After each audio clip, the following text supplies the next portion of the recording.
전능하사 천지를 만드신 하나님 아버지를 내가 믿사오며 그 외아들 우리 주 예수 그리스도를 믿사오니 이는 성령으로 잉태하사 동정녀 마리아에게 나시고 본디오 빌라도에게 고난을 받으사 십자가에 못 박혀 죽으시고 장사한 지 사흘 만에 죽은 자 가운데서 다시 살아나시며 하늘에 오르사 전능하신 하늘 편에 앉아 계시다가 저리로서 산 자와 죽은 자를 심판하러 오시리라. 성령을 믿사오며 거룩한 공예와 성도가 서로 교통하는 것과 죄를 사해 주시는 것과 몸이 다시 사는 것과 영원히 사는 것을 믿사옵나이다. 아멘. 찬송가 321장 찬송하시겠습니다.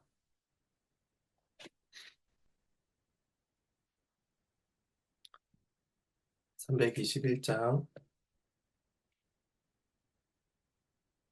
1절과 3절을 찬송하시겠습니다. 이렇게 찬송합니다. 날 대속하신 예수께 내 생명 모두 드리니 늘 진실하게 하소서 내 구주 예수여 나 구주 위에 살리라 내 기쁨 한량 없으리 내 갈 길 인도하소서 내 구주 예수여 주 십자가에 달리사 날 자유하게 했으니 내 몸과 마음을 주 위에 다스게 하소서 나 구주 위에 살리라 내 기쁨 한량 없으리 내 갈 길 인도하소서 내 구주 예수여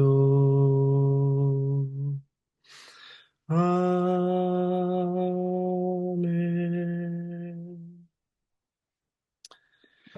네, 함께 보실 말씀은 디모데전서 6장입니다. 디모데전서 6장 11절에서 21절까지 말씀입니다.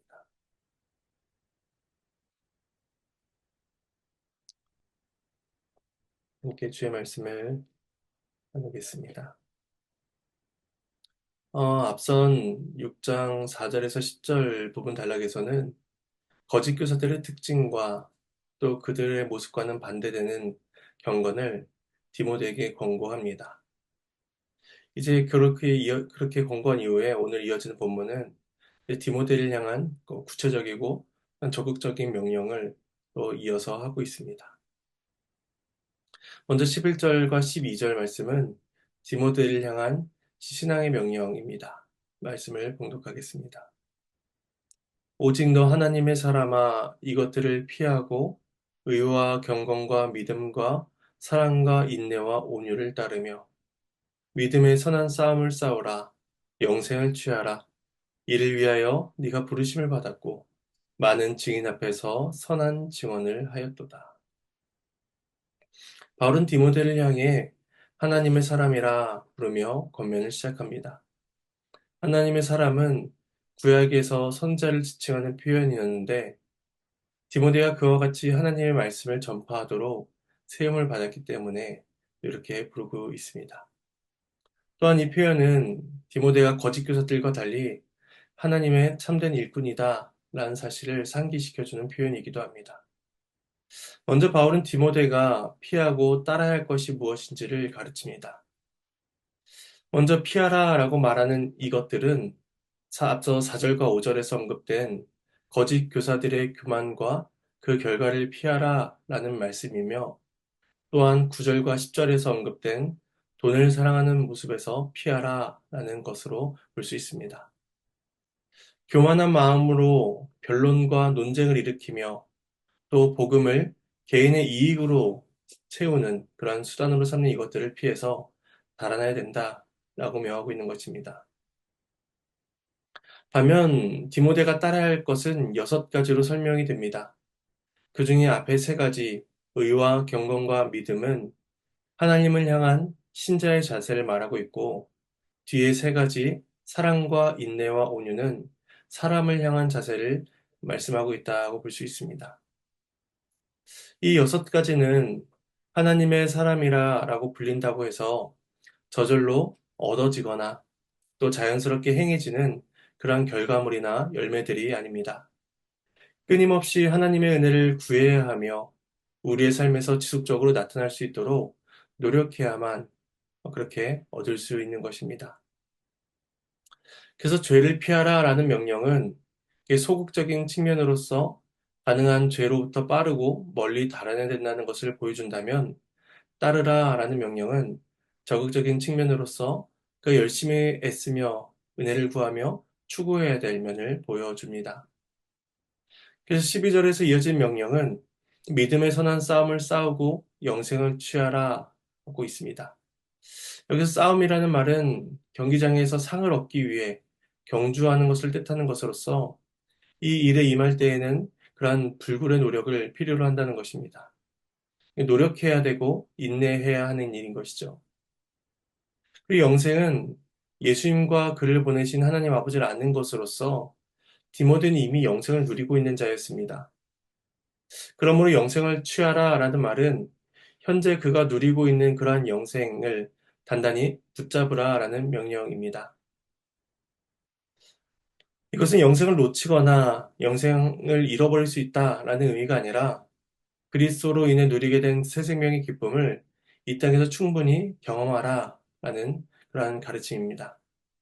그러니까 영생을 누리는 자로서 죄를 피하는 그러한 기쁨, 또 영생을 누리는 자로서 삼위 하나님과의 교통을 누리는 그러한 평안과 위로를 누려야 한다는 것입니다. 디모데는 이 일을 위하여 부르심을 받았고 또 많은 증인 앞에서 선한 증거를 한 것이기 때문에 바울의 명령을 기억하며 자신에게 맡겨진 일에 충성해야 했습니다. 이어진 13절과 14절은 그 명령을 그리스도의 재림 때까지 지키라 라고 그렇게 선언합니다. 말씀을 봉독하겠습니다. 만물을 살게 하신 하나님 앞과 본디오 빌라도를 향하여 선한 증언을 하신 그리스도 예수 앞에서 내가 너를 명하노니 우리 주 예수 그리스도께서 나타나실 때까지 흠도 없고 책망받을 것도 없이 이 명령을 지키라. 바울은 믿음의 선한 싸움을 싸우라는 명령을 그리스도께서 다시 오실 때까지 지키라 라고 이제 그 기한을 말씀하고 있습니다. 이 명령이 얼마나 엄중하고 엄숙한 것인지를 강조하기 위해서 하나님 앞과 그리스도 앞에서 너에게 명한다 라고 이제 선언하고 있죠. 먼저 하나님께서는 만물을 살게 하신 분이십니다. 모든 육체의 생명의 근원이 되시는 하나님이시죠. 생명의 수여자요 보호자가 되신 하나님 앞에서 그 명령을 디모데가 듣고 있으니 그는 죽음의 위협에도 굴하지 않고 생명 되시는 그 하나님을 믿고 이 명령을 지켜야 하는 것입니다. 또한 예수님에 대하여 빌라도를 향해 선한 증언을 하신 분이다 라고 밝히고 있습니다. 예수님께서는 빌라도 앞에서 자신이 참된 왕이심을 인정하셨습니다. 디모데에게 요구되는 선한 증언은 예수님께서 먼저 행하신 일입니다. 그러니까 예수님께서 빌라도 앞에 선한 증언을 하시고 또한 십자가에서 죽으심으로써 선한 증거를 보이셨듯이 마찬가지로 디모데 역시 세상의 어떠한 권세 앞에서도 담대하게 복음을 전하며 선한 증언을 해야 한다는 것입니다. 그래서 디모데를 향한 이 명령은 그리스도께서 나타나실 때까지 지켜져야 하되 흠도 없이 책망받을 것도 없이 행해져야만 합니다. 그에게 주어진 명령 자체가 이미 흠도 없고 책망받을 것도 없는 그런 온전한 명령이기 때문에 그 명령을 이행하는 디모데 역시 흠없고 책망받을 것이 없는 자세로서 임해야 한다는 것입니다. 이것은 하나님이 보시기 합당해야 하며 또 윤리적으로나 종교적으로도 흠 잡을 것이 없어야 한다는 것이죠. 그래서 이 순종은 그리스도의 재림이 있을 때까지 계속해서 그러한 자세로서 지속되어져야 합니다. 재림의 시기는 불확실하지만 주께서 재림하신다라는 그러한 약속은 분명한 사실이기 때문에 현재부터 미래에 이르기까지 이 명령의 이행은 계속해서 그의 삶을 지배하고 또 지켜져야만 하는 것입니다. 15절과 16절에서는 그 예수님의 재림을 임하게 하실 하나님을 향한 송영이 이어집니다. 말씀을 봉독하겠습니다. 기약이 이르면 하나님이 그의 나타나심을 보이시리니 하나님은 복되시고 유일하신 주권자이시며 만왕의 왕이시며 만주의 주시오. 오직 그에게만 죽지 아니함이 있고 가까이 가지 못할 밑에 거하시고 어떤 사람도 보지 못하였고 또 볼 수 없는 이시니 그에게 존귀와 영원한 권능을 돌릴지어다. 아멘. 이제 하나님이 어떤 분이신가, 그 그리스도의 재림을 약속하시고 그 이루실 그 하나님의 어떤 분이신가를 다섯 가지로 선언합니다.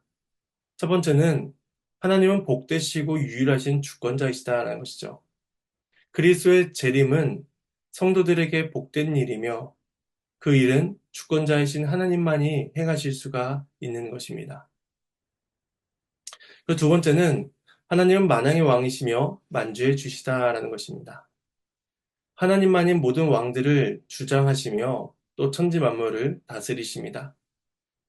로마 황제를 비롯하여 세상의 많은 사람들이 자신을 주라, 왕이다라고 지칭했지만 마지막 때에는 하나님만이 주되심이 더욱더 분명하게 드러나게 될 것입니다.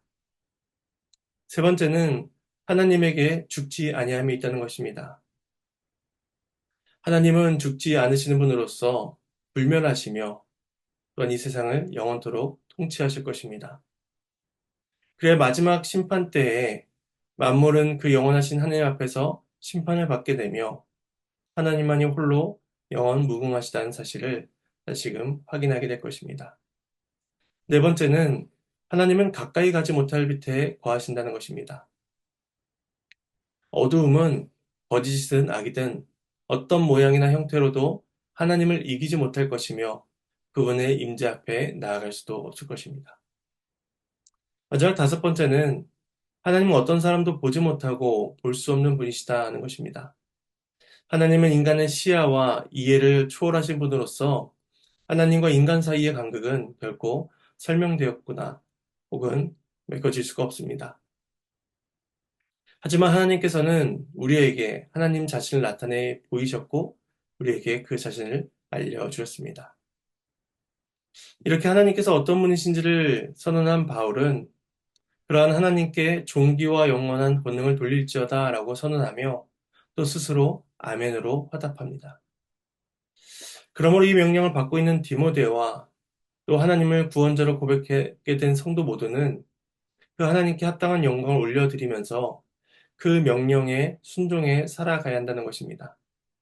그러니 그의 인생이 하나님을 향해 살아야 하고 또 하나님을 위해 살아야 된다라고 우리에게 말씀하고 있습니다. 이제 바울은 디모데에게 부한 자들을 향해 가르칠 것을 또 명령하게 됩니다. 17절에서 19절 말씀입니다.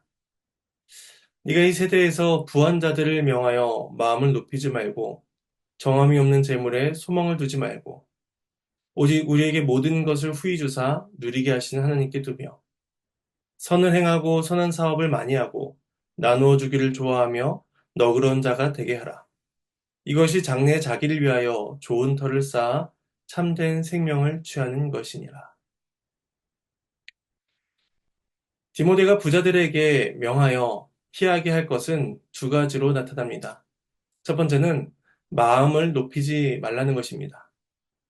부는 종종 허황된 마음을 가져옵니다. 그래서 자신을 중요하고 높은 사람으로 여기게 만들며 반대로 다른 사람을 멸시하고 함부로 대하게 합니다. 둘째로 재물에 소망을 두지 말라고 명합니다. 재물은 영원한 것이 아니며 또 사람을 영생으로 인도할 수가 없습니다. 정함이 없다라는 것은 불확실하고 변덕스럽다라는 뜻으로서 그것 자체를 신뢰할 수 없다는 것을 보여줍니다. 재물은 신뢰할 수 없고 소망을 둘 수 없는 대상입니다. 부자들이 신뢰할 대상은 바로 모든 것을 후히 주사 누리게 하시는 하나님 한 분이십니다. 인간의 생명이 하나님께로부터 왔으며 인간의 복락이 하나님께로부터 주어집니다. 하나님은 물질적이며 영적인 필요를 모두 공급하실 수 있는 능력과 인자하심을 가지고 계신 분이십니다. 따라서 부자들은 그 물질에 초점을 두는 것이 아니라 하나님께 초점을 두고 하나님께서 원하신 삶이 무엇인지를 배워야 합니다. 그래서 18절에서는 부자들이 어떻게 돈을 사용해야 되는가 그것을 가르칩니다. 선을 행하고 선한 사업을 많이 하고 나누어 주기를 좋아하는 너그러운 사람이 되어야 한다는 것이죠. 그들이 가진 물질은 후히 주시는 하나님으로부터 주어진 것이기 때문에 하나님의 백성인 그들 역시도 후하게 나누어 줘야 하는 것입니다. 돈 자체가 악한 것이 아니라 그 돈을 올바로 사용하지 못하는 것이 문제인 것입니다. 그러므로 돈이 가져오는 위험성을 조심하며 하나님을 신뢰함으로 선행을 행해야 합니다. 이처럼 선한 일을 많이 하고 후하게 나눠주는 일은 장래 자신이 살아갈 터를 쌓는 것과 같습니다.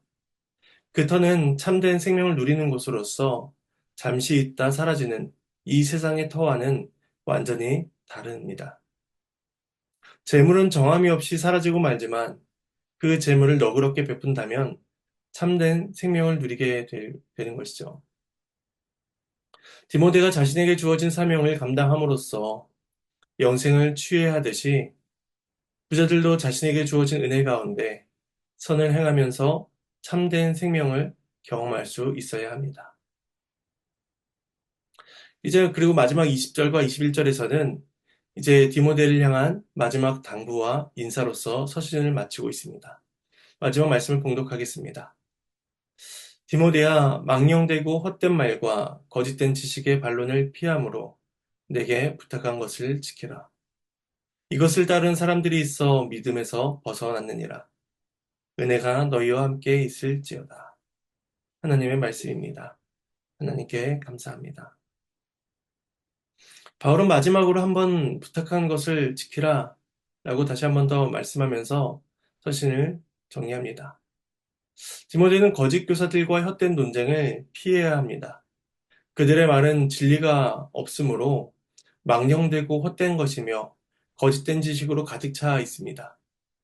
이것이 얼마나 그들의 지식이 그들의 태도가 얼마나 위험한 것인지 어떤 사람들은 그로 인해 믿음에서 벗어난 일도 발생합니다. 이처럼 헛된 논쟁은 우리들의 눈이 복음이 아닌 다른 것들을 계속해서 바라보게 합니다. 그러다 보니 자신도 모르게 망령되고 헛된 말에 빠져 길을 잃어버리게 만드는 것이죠.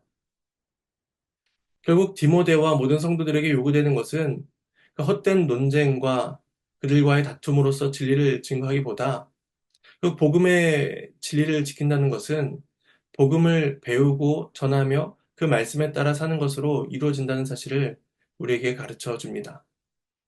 거짓된 것을 멀리하고 복음을 가까이 하는 것이 은혜 가운데 거할 수 있는 가장 좋은 방법이다 라고 또한 말씀하고 있는 것입니다. 바울은 그래서 디모데와 또 그 말씀의 가르침을 받는 모든 성도들이 그러한 은혜 가운데 있기를 구하며 서신을 정리합니다. 제 말씀을 정리하면서 적용점을 짧게 나눠보도록 하겠습니다.